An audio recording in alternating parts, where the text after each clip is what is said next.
So how are you feeling tonight? I'm not feeling nervous.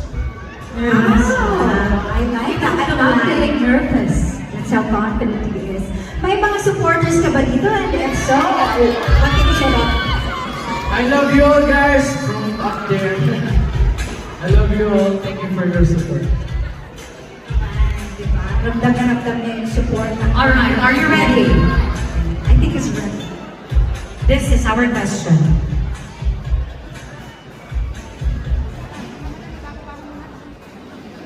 Ang laki naman.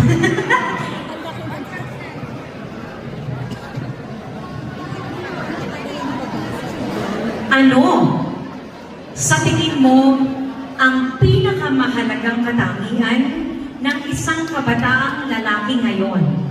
At paano mo ito na ipapakita bilang kandidato ng Mr. Pangaw? Maraming salamat po sa napakagandang tanong. Bilang isang lalaki nakasali sa Mr. and Miss Pangaw, para sa akin po, ang pinakamagandang bagay na aking maaaring gawin ay ang pagrespeto sa mga kababaihan. Sapagkat naniniwala ako na lahat ng kayang gawin ng mga lalaki ay kaya rin ng mga babae. At bilang isang representative ng Mr. and Miss Pangaw, kung ako ay mabibigyan ng pagkakataon na manalo o hindi man, ay ipagpapatuloy ko ang pagrespeto sa ating mga mahal na babae, ina, anak, kapatid, tiya, lola, mahal sa buhay. Nasa po. Maraming salamat po. Thank you so much, candidate number 1. Okay. Next candidate. Yes, on. Pinakabalit na ba tonight? Candidate number 10.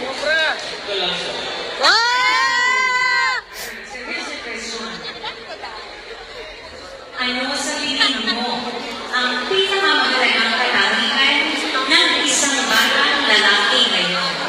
At paano mo ito maipapakita bilang kandidato ng Mr. Pangaw? Kaya mo yan, Jelabin. Go, anak! Go, anak! Kaya! Ano sa tingin mo ang pinakamahalagang katangian ng isang batang lalaki ngayon? At paano mo maipapakita bilang isang kandidato ng Mr. Pangaw? Sa tingin ko po yung ano po, magiging mag-anak po. It's like, sumusuwin ako sa magulang. Kaya mo yan! May mga video na po, wala na po, palamuhan ako. And mapapakita ko po yung pamamagitan ng ano.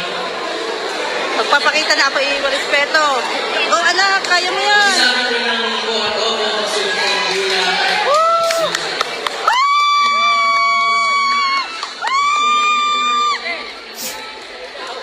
Ay, damo! Sakit!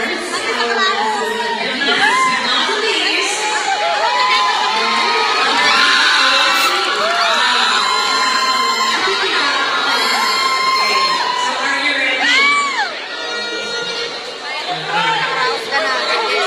So this is our question.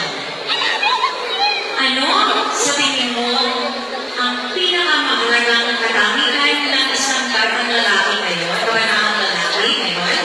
At paano mo ito may papakita bilang kandidato ng Mr. Pangaw?